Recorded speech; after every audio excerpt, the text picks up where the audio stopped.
BBOR Black Box Online Radio, coming to you from West Virginia. BlackBoxNid88 on Instagram for the bonus podcast.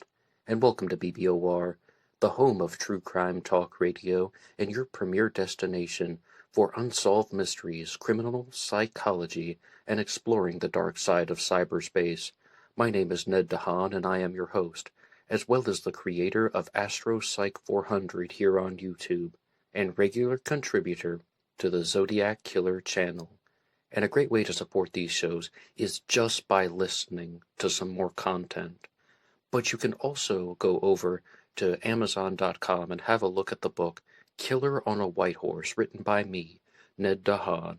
It is a novel, murder mystery, inspired by the Zodiac Manson connection, but it is indeed fictional. However, who doesn't love a good mystery? And there is always the TeeSpring page. Feel free to check out some of the merchandise. And remember, being weird is not a crime. Let the show begin. Okay, hello everybody. Today is Monday. Another Zodiac Monday. Welcome to the show. I hope everybody had a good weekend. In this episode, I will be discussing How to Find Zodiac by Jarrett Kobeck, the Zodiac Killer's Halloween card, which was mailed in 1970, and the similarities and differences between the Zodiac Killer and the New Orleans Axeman. On Wednesdays this year, I've been doing a regular segment about the Axeman, and he's an unidentified serial killer who operated in the early part of the 20th century, and those Wednesday episodes have now been made into a playlist. And for those who didn't hear the recent episode that came out last Wednesday, I was looking at a letter that was allegedly written by the New Orleans Axeman, in which he threatened the city of New Orleans. And I would like to discuss some of the Zodiac similarities and differences.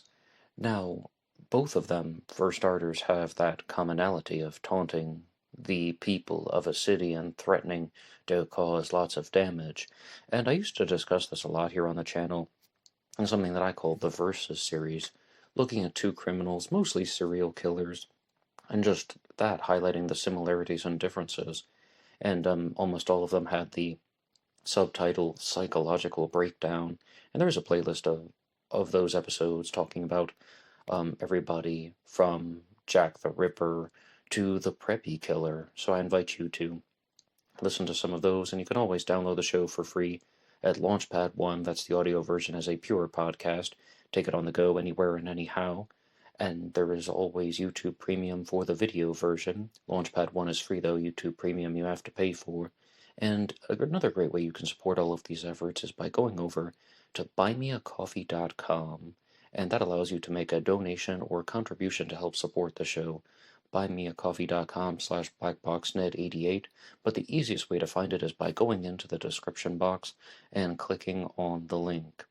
And anybody who makes a donation to the show will get a shout out on Zodiac Mondays. Right now, though, I would like to begin with the discussion on the Zodiac Killer's Halloween card, because it is now October, and this episode is coming out on October 24th, shortly before the anniversary of the mailing date of the Zodiac's Halloween card, which was sent on October 27th of 1970.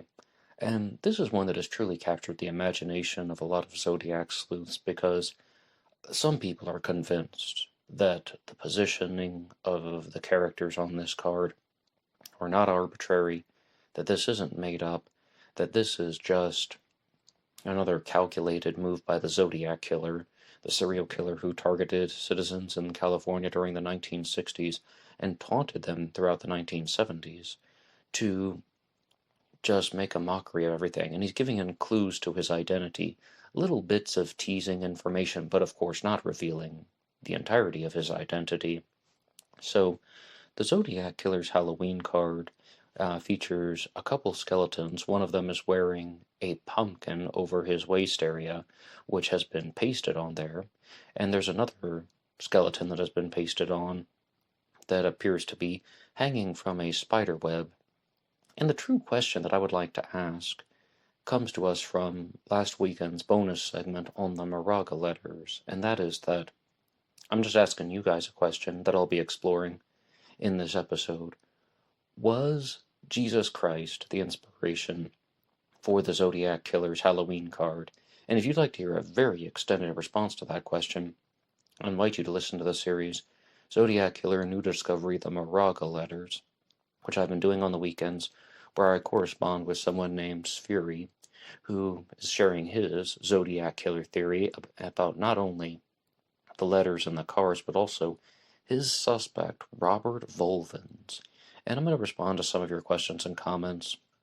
But you see the positioning of the skeleton on the Zodiac's Halloween card. Is this meant to represent a crucifix? Let's look at some of the questions and comments that you guys had. And the first one comes to us from Wildfire99, who says that something rather to the contrary. The skeleton with the red over its eyes, with its arms in the air, represents Paul Stine. Paul Stine's body was found posed in the same pose. This skeleton is a puzzle.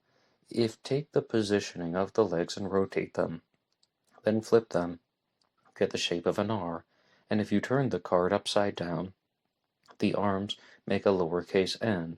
Last but not least, the head is the dot of the I, and the body and the neck make the base of the I, R and I, or Robert Ivan Nichols. And Wildfire99 is, of course, talking about his Zodiac Killer suspect, Robert Ivan Nichols. But to address this issue first, this is something that has definitely been discussed before. The Zodiac Killer's final victim was Paul Stine, who was murdered on October 11th of 1969. He was a taxi driver, the only lone male that was targeted and killed by the Zodiac. Everybody else was in a group of two at Lake Herman Road and Blue Rock Springs and Lake Berryessa. Only at the Stine murder was a single person targeted in the confirmed attacks. But Drew Beeson, author of Sighting In on the Zodiac Killer, released several videos on his YouTube channel talking about this exact theory that the Zodiac Killer could have been making a mockery of the Stine murder, or even just paying homage to the Stine murder, because that's how Paul Stine's body looked in the photographs. One person who challenged that was Richard Grinnell of ZodiacCiphers.com by saying that Paul Stine's body was moved by the paramedics before it was photographed, so it wouldn't have been in the exact same position. So that is definitely something to just bear in mind. However, this is, of course, an unsolved case, and there are numerous possibilities. Playtime would like to continue with the discussion on the not only religious elements that could have inspired the Zodiac Killer, but also the Christian ones, paying specific note to Christianity. Excellent Black Box Online Radio. The holiday of Halloween is all about the following day, All Saints' Day, a Catholic holiday. It's one of the 52 Dali days that occur every year. The Romans observed the Day of the Dead on May 13th, but the Catholic Church moved it to combine with the Celtic Day of Samhain. Both were celebrated for several days. And thank you, Playtime, for the comment. And Dali Days is something that ties into a CIA-related theory that would have come much later than the Romans, and yes, Playtime is fully aware of that, but Dali, of course, is named for Salvador Dali, the father and most well-known surrealist artist, and the CIA divides the calendar into months of 28 days, not 30 or 31, but months of 28 days, and then there's some days that won't factor into that, because as I said, normally it's 30 or 31, those leftover days become Dali days, and then the CIA allegedly commits crimes and blames it on the occult. So I think that Playtime is halfway in, halfway out in regards to Spheri's observations about the similarities between the Zodiac Killer and these very, very Christian or Catholic angle that he has presented. Now, as far as the Christian inspirations, we have one from Swedish Chef 1977 who says, I really like Spheri's interpretation of the symbol as being the tetragrammaton reversed, talking about the letters YHWH, Yahweh, or the name of God, and it does tie in well to Spheri's general theory and the decoding of the Mount Diablo letter and the theoretical placement of a bomb that the Zodiac Killer wanted to plant. But to accept all of this, we do need to also accept that the motive of the Zodiac Killer was religiously driven, rather than him wanting to become the Antichrist. I am certainly not 100% about that, as I want to favor a rational and critical viewpoint based on logic and science. I'm guessing there's a bunch of other stuff that needs to get unwrapped regarding this suspect Robert Volvins, and I'm eagerly looking forward to new episodes in the series Zodiac Killer, The Moraga Letters. And thank you so much to Swedish Chef, and Sphere the Cube, also known as Sphery, decided to respond, saying, I agree with you, your desire to favor a rational and critical viewpoint based on logic and science.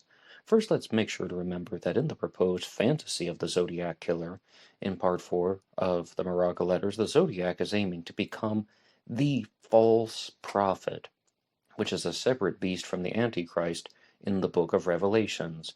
That is only a clarification, but it matters for the listeners. From a logical point of view, the suspect, Robert Volvins, is being presented as an extremely talented mind with an obvious affliction such as schizophrenia and causing suffering from his actions during an era where this mental illness was even more poorly understood than it is today. I think a schizophrenic can easily and scientifically go in and out of being convinced that such a fantasy as being chosen to be the false prophet is real. Moreover, we tend to fantasize based on our concept of the world.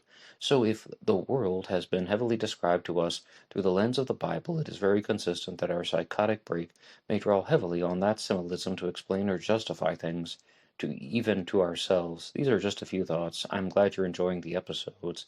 And you can tune in on the weekends for more episodes about Zodiac Killer, the Moraga Letters. But let's pay attention to that, because, that is definitely on line with a lot of schizophrenic thinking or some type of psychotic mental condition where somebody believes that they are a messenger for some type of spiritual reason, that some spiritual being is calling upon them and only them to commit crimes and to commit murder. And with some people, it's not even a psychotic issue. It's more or less just a justification. They might even know that they're not actually being called by God. They just want to use an external justification to commit a violent act because they're very angry about how powerless they felt. I always go back to Dr. Julie Armstrong, who said that serial killers like to inflict pain and create terror because they felt pain and terror when they were a child. They felt powerless when they were children in some situation, so they want to maintain this sense of power over people, even if it's done in a very destructive way. So I think that fairy zodiac theories are very, very heavy on Christian symbolism, and that is something that you don't find too much because most people, and the people who dispute fairies' claims, tend to think of the zodiac as someone who was just fueling his own ego, that only cared about himself, that didn't have any type of spiritual influence, and it isn't so shocking that the Zodiac Killer could have been a Christian. Lots of people were raised Christian. Lots of people are raised Christian. And you only hear about Christian connections to the Zodiac Killer from time to time. One example would be Earl Van Best, who was a Zodiac Killer suspect, who had a mother who played the organ in the church, but according to her grandson, Gary Stewart, who wrote the book on Earl Van Best, she was a rather promiscuous woman and slept around even though she's pretending to be a church-going woman. And Earl Van Best developed this animosity toward women. But who knows if those stories are really true? That could also be Gary Stewart trying to fudge the narrative for his own benefit. And speaking of fudging the narrative, Spheri has proposed a new Zodiac Killer suspect, Robert Volvins, as well as making numerous observations about the Halloween card, saying the Zodiac Killer is trying to become the false prophet, and proposing solutions to the Z18 code, the Z32 cipher, the Mount Diablo code. And yes, Spheri's observations about Mount Diablo go way beyond just the Z32 cipher. I discussed that in part 2 of the series. So Classic Chevy Cat wants to provide some healthy skepticism, saying, I'm suspicious. Nid, how do you know this isn't some elaborate hoax? How do you know if there really is a suspect, Robert Volvins?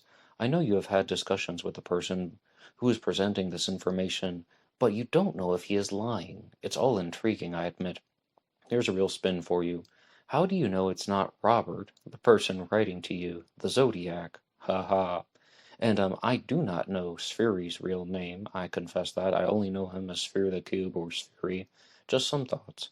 No offense intended to anyone. I'm just one of those people who has a difficult time trusting anyone. I want to say that this is entertaining, maybe not intriguing, like I said above. And Classic City Cat, I appreciate your skepticism. Well, even though we are not revealing Robert Fulvin's legal name because he is currently alive, we also have not revealed his photo yet. I've definitely examined multiple photos of him. I do know his legal name, but we are not sharing that because he is a private citizen who has never been convicted of these crimes. I have located him, and Spheri didn't even provide that information. He openly told me that I would be able to track him down rather easily, and I can tell you all sorts of things about his resume, but I won't. And I think that there's a very clear reason for that. It's just simply that he hasn't been convicted of any of this, and other than Spheri's observations and sharing them with me under the name of Robert Fulvins, he doesn't have a large connection to the Zodiac killer mystery, so that is why he has been given this alias. But there's definitely a real person that has been discussed with me in regards to the Zodiac Killer series, and a lot of people have been asking in the questions, asking for little hints or clues as to his legal name. And the other day I was on YouTube just watching a true crime video, something that I don't do nearly enough these days. Over the last couple of years, I've been moving much closer to the books, true crime books, that is, as opposed to just sitting around watching YouTube videos all night like I used to. And someone said, though, as far as watching true crime videos on YouTube and then trying to contact the people yourself just out of curiosity, they openly said, please don't do that because these are private citizens who are just living their normal lives, and especially if someone has not been convicted of these crimes. And someone once even wrote to me saying, hey, I was mentioned in one of your videos, please take it down. I mean, there are rumors about me on the internet, but they are not true. And that was, well, something related to a missing persons case, and I won't even say any more of that because that person asked me not to. So I think that there is a certain degree of fairness in that, and it really is twofold for the following reason. What if it's true? What if Spheri has found the Zodiac killer? What if it is the guy? What if there is a single person who planned all of these murders and it is Robert Fulvins? You have to try. And also, we experienced a lot of this when Mike Morford brought forward his suspect, William McDuff Andrew, commonly known as Suspect McDuff, McGruber, Suspect Mason, he was called for a while. And the difference is that McDuff has passed away, and McDuff's widow absolutely did not like hearing these things about Mac, as he was commonly known. But ultimately, I don't think that Morph did anything wrong because he was simply trying to solve a mystery, and in the United States of America, you cannot libel a dead man, as they say, but Robert Fulvins is still alive, so he does have a right to privacy. But I'm mostly convinced that he is a real person. However, I am unable to completely vouch for all of the claims that Spheri has made about how he moved back to the Midwest in the early 1970s and then returned to California in 1974 when the Zodiac Killer restarted his communications with the Exorcist letter, which was in January of 74, and then some of the other pieces of writing would continue in that year. The Count Marco letter, the one that talks about Red Phantom, Red with Rage. I mean, I'm not saying that his observations are incorrect. Um, I haven't seen anything that has verified that 110%, so to speak. I also want to be clear that I think Spheri has a certain degree of credibility, and I can more or less 99% testify that Spheri has not tried to profit off of any of this Zodiac Killer information. When he approached me about his Zodiac theory and a suspect and some solutions to the ciphers, I was going to ask, like, are you planning on writing a book about this? Do you want to organize a film crew if you have the resources? I have no idea if he does or not. And he simply said no. He just wanted to present this series on Black Box Online Radio to see if people would give feedback in a way of getting the truth or not, and I definitely don't see how anyone has profited from the series The Moraga Letters. It is not even monetized on this channel. But speaking of people who do the exact opposite, Jarrett Kobek has two Zodiac Killer books out called Motor Spirit and How to Find Zodiac. I have a two-part book discussion about Motor Spirit, which is more or less Jarrett Kobek's commentary on the 1960s and 70s. Most of it's Zodiac related, but some of it is not, and it goes well beyond the 1970s, to be fair. He even talks about Osama bin Laden for a while, and little things about the Reagan presidency. But as far as the book How to Find Zodiac, it focuses on a suspect named Paul Doer, and I've mentioned him in several different episodes here on this channel. Instead of doing a full book discussion on how to find Zodiac, I thought about incorporating the material into Zodiac Mondays or the Zodiac Killer news reports, and I would like to go to page 170 in that book, and let's hear about the Zodiac suspect Paul Doer. Jarrett Kobek read this as a confirmation that Paul Doer purchased a Ford Falcon in 1968. The vehicle matched Mike Michaud's description and appeared in Google Maps privacy violations. Mike Michaud, the surviving victim of the Blue Rock Spring shooting on July 4th of 1969, one of the few people who has actually seen the Zodiac Killer in action and lived to tell about it. And if someone purchased a used Ford, they weren't subscribed to the Ford Times. The writer was fairly certain that the subscription couldn't have come from another Ford, as Doer had in May of 1979 in a publication called Patter described his other cars as, "I don't know about those furrin cars. I had a Renault Dauphine once, and that thing shed internal parts ever something time I drove it down the road. I've had VWs, 4 or 5 different models. They just don't hold up to 500 miles a week on our speedways." And the May 1968 issue of Rod and Custom had printed the inquiry, "Where can I purchase a shop manual for my old 1955 International Metro van?" So it actually seems like Paul Doer is somewhat into cars, at least in a loose way. But did he own a similar vehicle to the one that was described by Mike Michaud? Well, I mean, I definitely don't think Mike Michaud said that it was a Ford Falcon. I remember him saying that it was rather similar to the Chevy Corvair, if anything. But let's continue on page 170. Paul Doer's first appearance in Fantasy Amateur Press Association publications dates to November 1972. And this is important because this will be referred to as FAPA, Fantasy Amateur Press Association. He sent in Pioneer number 9. His next appearance was in February of 1973 in an issue called Trove 1. His next appearance was in May of 1973 in Hobbitalia, talking about the Hobbits, yes. None of this material was original to the FAPA. From Kobek's ad hoc dating, Hobbitalia 3 was completed around October of 1972. Paul Doer loved fanzines, and because Paul Doer was Paul Doer, this caused him to establish a new fanzine, and I did not misread that. Because Paul Doer was Paul Doer, this caused him to establish a new fanzine. It was called Mendocino Husbandman. Kobek found 3 issues of Mendocino Husbandman. Each bore a 10-cent stamp dating to the issues between 1974 and December of 1975, when the rate became 13 cents. It was increased from 10 cents. The issues said little and recycled the same themes with a little information thrown in about the county and Doer's troubles with the authorities. He'd been trying to build a cabin and come up with zoning ordinances.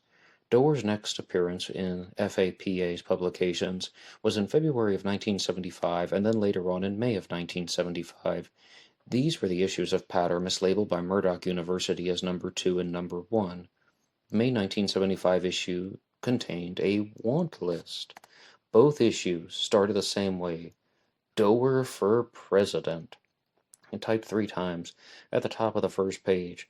When Kobek discovered Champagne News with Doer's parodic presidential campaign, he remembered these patterns and he thought that it was the same thing.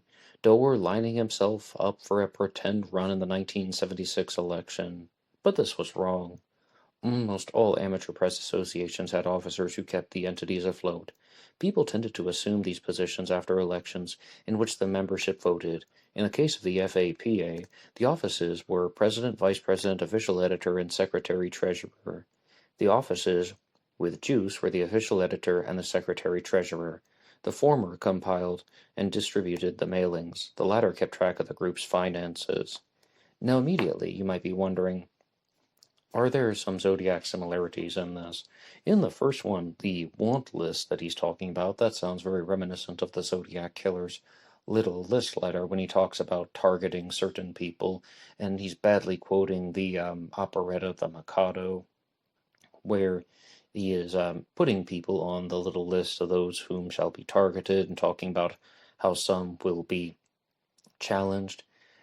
And what do you make of this attention seeker dynamic about wanting to be president of the organization, and especially one that isn't actually in charge of something hardcore like finances? Instead, this is more just about organizing the mailings and being the face of the publicist, so to speak. One person who would heavily dispute this is Michael Cole, author of the Zodiac Revisited trilogy, who has simply stated that the Zodiac Killer was probably so antisocial and so against the social norm and just not an outgoing person that not only would he never have been president of any organization or club, he wouldn't even have tried to run for president or organization like the FAPA, the Fantasy Amateur Press Association. And we can also address a particular elephant in the room involving Jared Kobeck and Paul Doerr, and that is that a lot of things that we're seeing about Paul Doerr simply show that, yeah, he's passionate about writing and creating different characters. And I mean, creative, I think, is a very just word. He seems like a very creative person from some of the recent Zodiac Killer news reports. But does that mean that he was a serial killer? And does that mean that he was indeed the Zodiac Killer? Now, I'm really just on the fence about this because I'm just seeing all of these mental gymnastics that are required to put Paul Doerr into place. He's going from trying to get his letters published in fanzines, and he wants to become part of a group that's putting out a fanzine, to being a serial killer. That is not the same thing at all. There's quite a big jump indeed. But at the same time, Paul Doerr did misspell words for comedic effect, and on page 171 it says something right here. The only thing that stood out was at the top of the first page. Doerr had misspelled his own last name, Deorr, instead of Doerr. Now, this is also something that the Zodiac Killer did rather frequently, and I mean, I'll give credit to Jared Kobeck for that one. I'm not dismissing all of his observations. He is pointing out that Doerr would misspell words for comedic effect. He also made a want list instead of a little list. And he may have owned a vehicle that was similar to the one witness of the Blue Rock Springs shooting, and he had multiple vehicles throughout that time frame, so not like it's immediately going to be connected. And as I said, I'll give credit where credit is due, but one person who would heavily dispute something like this is Spheri, who is the person behind the series Zodiac Killer, the Moraga letters.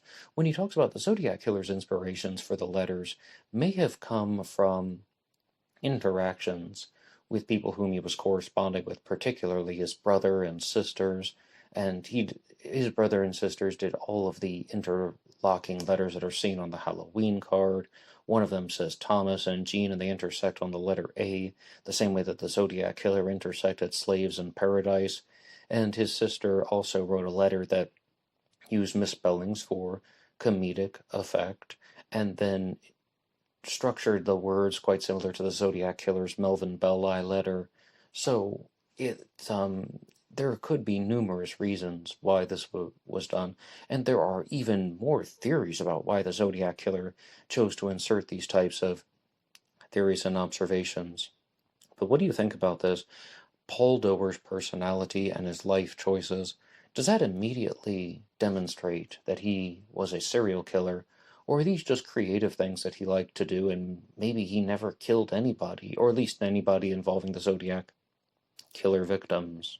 Moving on to the next segment here, I would like to talk about the similarities between the Zodiac Killer and the New Orleans Axeman. The Zodiac Killer and the Axeman were both spree killers who went on rampages that covered a span of 2 years, more or less, meaning starting in 1968 and moving into 1969 for the Zodiac. With the Axeman, he started in 1918 and moved into 1919, and there are those eights and nines again.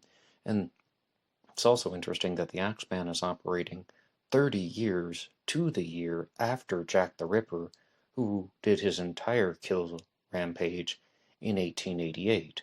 And like all of these unsolved serial killer mysteries, the Ripper, the Axeman, the Zodiac, there are pre-Axeman crimes and post-Axeman crimes.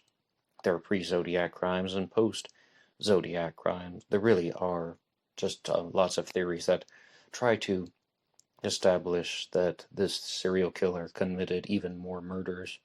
And the earliest possible crime that I could find for the New Orleans Axeman having committed was the Dufour murders of 1879.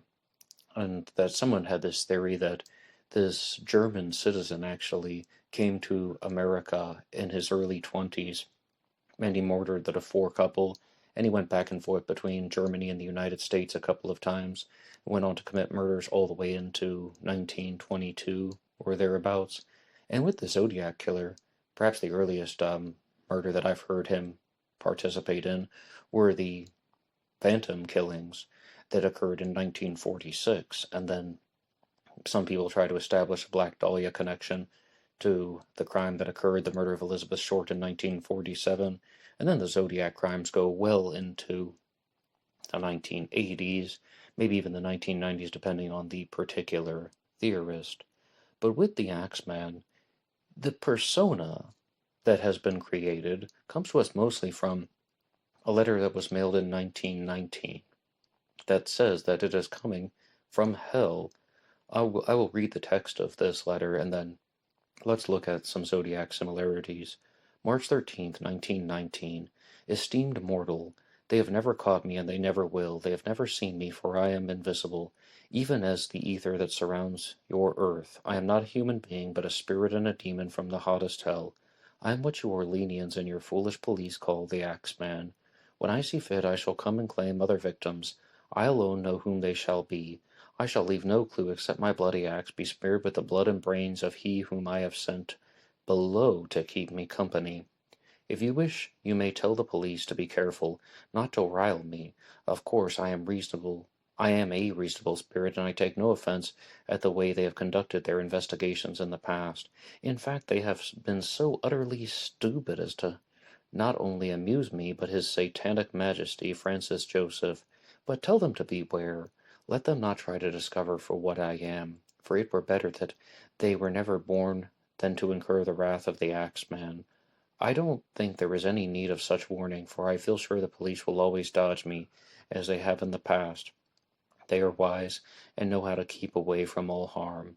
Undoubtedly, you Orleanians think of me as a horrible murderer, which I am, but I could be much worse if I wanted to. If I wished, I could pay a visit to your city every night. At will, I could slay thousands of your best citizens, for I am in a close relationship with the Angel of Death. Now, to be exact, at 12:15 earthly time, on next Tuesday night, I'm going to pass over New Orleans. In my infinite mercy, I am going to make a little proposition to you.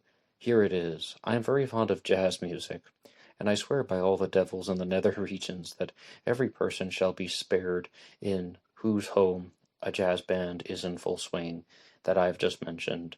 If everyone has a jazz band going well, so then, much the better for you people. One thing is certain, and that is that some of you people who do not jazz it out on that specific Tuesday night, if there be any, will get the axe. Well, I am cold, and as I am cold and crave the warmth of my native Tartarus, it is about time I leave your earthly home, and I will cease my discourse, hoping that thou wilt publish this, that it may go well with thee. I have been, am, and will be the worst spirit that ever existed either in the fact of realm or of fantasy. The Axeman. So, you might be noticing some immediate Zodiac similarities. The first is that this person is trying to present themselves as someone who is being targeted by the police the way that hunted serial killers are, or that most wanted serial killers are, but the police aren't going to be able to catch this person because he is too clever. Zodiac Killer frequently talked about this. The Blue Meanies would have caught me this way, or he even says this after the Stein murder that they would have caught him if they had gone to the park, or he would just tell the police possible reasons why he had not been caught and that he's too clever and they're never going to catch him because he is smarter than them. And this Axeman letter is doing the exact same thing. When I say fit, I shall come and claim other victims. I alone know whom they shall be. I shall leave no clue except my bloody axe be smeared with blood and brains of he whom I have sent below to keep me company. I think that this is extraordinarily similar to the Zodiac Killer's claims of being reborn in paradise and those whom he has killed will be his slaves. And I think that because it's talking about how he's going to have some type of relationship with the victims in his particular afterlife. Now, to look at the differences, I think that we need to read the first and the next paragraph. So, to read the paragraphs around this one. Firstly, this letter says that it's coming from hell, and that there's something immortal about the killer. And the Zodiac really isn't so big on trying to present himself as some type of ghost or specter or phantom or spiritual being. The Zodiac is pretty clear that he is a man who is just much more superior than the rest of humanity, at least in his own fantasy or delusion. They have never caught me, and they never will. They have never seen me, for I am invisible, even as the ether that surrounds your earth. I am not a human being, but a spirit and a demon from the hottest hell. I don't think that this is similar to the Zodiac at all. The Zodiac is someone who says that he's hunting people for sport. I like killing people because it's so much fun. It's even more fun than hunting wild game in the forest because man is the most dangerous animal of all. What I believe that this is similar to is Jack the Ripper's From Hell letter, which instead of saying hell, Jack the Ripper says from hell, and he's talking about how more or less he is a spirit out of hell, and I think you can get the idea. But I said I would read these surrounding paragraphs. These are paragraphs 1 and 3 to be precise. If you wish, you may tell the police to be careful not to rile me. Of course, I'm a reasonable spirit.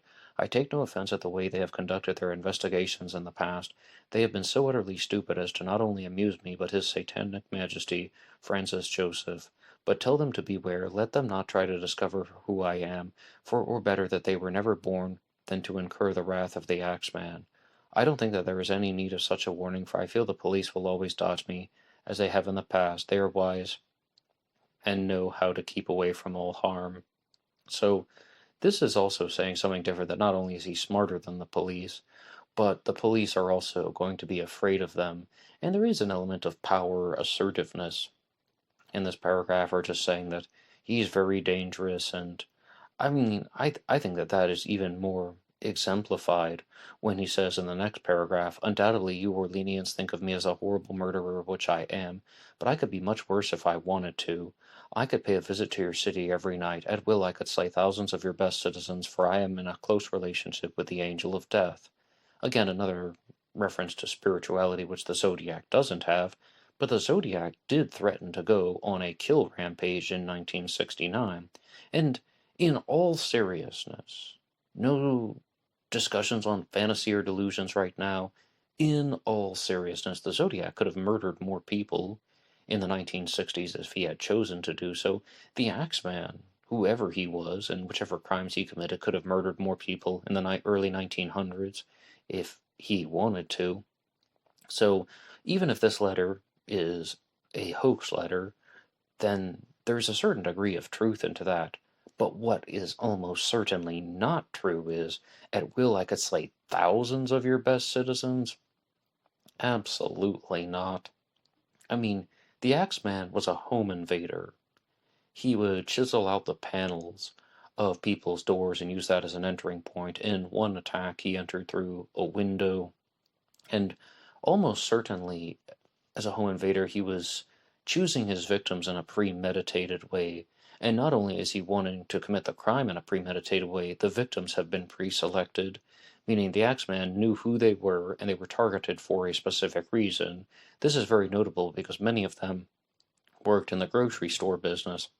Many of them were also of Italian descent, but not all, particularly the Bessemer and Lowe attack, as well as the Schneider attack, and the not all the victims were Italian, but several of them were. So some people thought that, well, it's racist against maybe someone had a dispute with a Sicilian grocer, or it could be something that, how about someone just wants to put grocery store owners out of business?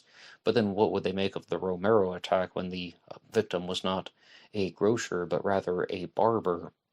So there's a lot of inconsistency in the Axeman case.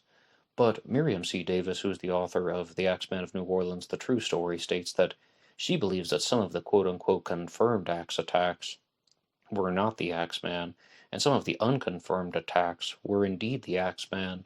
And to provide a little bit of perspective and context, that would be like saying that the Zodiac killer committed the Lake Herman Road murders and the Blue Rock Springs shooting, but he did not do the Lake Berryessa stabbing and the Stein murder. However, he also committed the Domingos Edwards murders and the Swindle murders and the Bates murder in 1966. Some of the unconfirmed attacks were the same killer, and some of the confirmed attacks were what people think of confirmed attacks. Turns out they were not the same killer. Just to explain, I mean, I don't think anyone has that exact Zodiac theory. I mean, I'm sure there's somebody selling a book somewhere that has that particular theory. But as far as some similarities and differences, this person is threatening to go on a kill rampage if people are not playing jazz music. And a strong theory, which maybe 9 out of 10%, that's 9 out of 10 isn't a percent, 90%, I endorse the theory that the Axeman did not write this letter, and that this could have been written by an out-of-work jazz musician who was trying to get some paid employment really quickly. So he wrote this letter, and according to the legend, jazz bands were playing frequently, majorly frequently throughout New Orleans on this night because people didn't want to get the axe, and people took this threat somewhat seriously because there was a serial killer on the loose, and it wasn't so complicated on how to prevent them. And it says, now to be exact, at 12:15 earthly time on next Tuesday night, I'm going to pass over New Orleans. In my infinite mercy, I'm going to make a little proposition to you people. Here it is. I'm very fond of jazz music, and I swear by all the devils in the nether regions that every person shall be spared in whose home has a jazz band in full swing at the time. I mean, do you just see such a light-hearted and gentle personality that is coming out? Now, to be exact, at 12:15 earthly time on next Tuesday night, I'm going to pass over New Orleans. In my infinite mercy. I mean, okay, at one point saying, "Oh yeah, I'm the Axeman. I'm a spirit out of hell, and I'm a badass ghost. I will f you up, and I'm gonna fucking destroy thousands of your citizens, dog."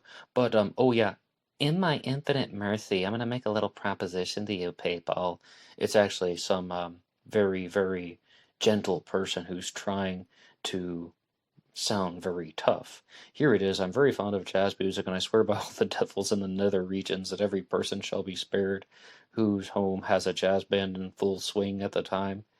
Yeah, I'm an evil spirit. Now keep the jazz in full swing, and you won't get the axe. I mean, this is whoever wrote this letter is a very silly person, and maybe not exactly a serial killer, because a big component of the home invader aspect to the Axeman crimes is that this is someone who is targeting people because he wants them to be murdered for a specific reason. There are more or less possible assassinations and like assassinating the competition. And the Zodiac killer's crimes are very different. The Zodiac killer is not a home invader. At least three groups of Zodiac victims and were murdered either in their car or very close to the automobile. Those would be the Lake Herman Road murders of David Faraday and Betty Lou Jensen, the shooting of Darlene Ferrin who was indeed murdered on July 4th, 1969, and pronounced dead on July 5th of 1969. Paul Stein, murdered in his taxicab on October 11th of 1969. And even Brian Hartnell and Cecilia Shepard, who were attacked at Lake Berryessa on September 27th, have an automobile connection. And the Zodiac killer walked from their picnic blanket, which was about 500 yards, even somewhere between 300 and 500 yards, and wrote a message on their car door. So there is this automobile connection that is rather consistent with the Zodiac case.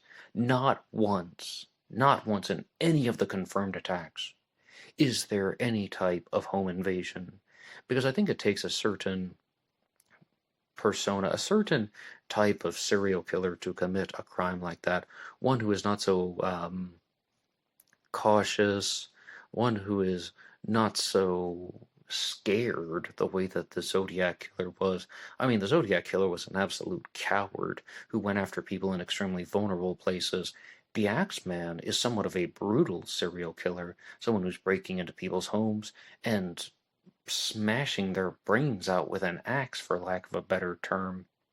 And I think that that is not disputed by anyone, that even if we can all agree that both of these people were serial killers, and they were both completely wrong in what they did, then the Axeman is less afraid of confrontation than the Zodiac killer.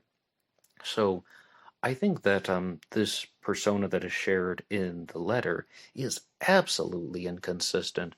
This is someone who's about drawing attention, someone who is not tough at all, someone who's even more cowardly than the Zodiac killer, trying to pretend to be some type of tough serial killer for his own agenda. And as I said, 90% I think that it was an out-of-work jazz musician trying to get some paid employment for his next gig. To conclude the episode, I'd like to get to your shout-outs on BuyMeACoffee.com. Anybody who makes a donation or contribution to help support the show will get a shout-out on Zodiac Monday.